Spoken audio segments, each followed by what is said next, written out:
राधे राधे। मर जी, आपका भी कर्मों के ऊपर ही है। कह रहे हैं कि हमने आपको एक प्रवचन में सुना था कि हर इंसान को अपने कर्मों का फल मिलता है। अगर माता पिता के कर्मों का फल उनके बच्चों को भी मिलता है, अच्छा हो या बुरा।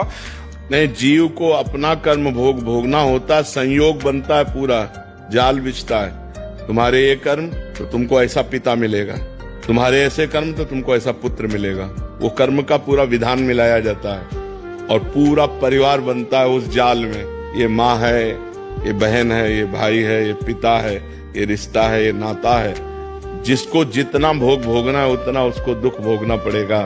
कर्म सबके उसमें मिलित होते हैं, तभी वो आकर उनका पुत्र बनता है, तभी उनकी माँ बनती, तभी उनका पिता बनता है। ऐसा नहीं कि केवल एक व्यक्ति का कर्म पूरे परिवार को दुख दे रहा है, नहीं, उसके भी कर्म उसमें जुड़े हुए हैं। पिता का पाप कर्म ऐसे पापी पुत्र को जन्म देगा जो जन्म से लेकर के मरण तक उसको नाना प्रकार के दुख ही दुख देगा।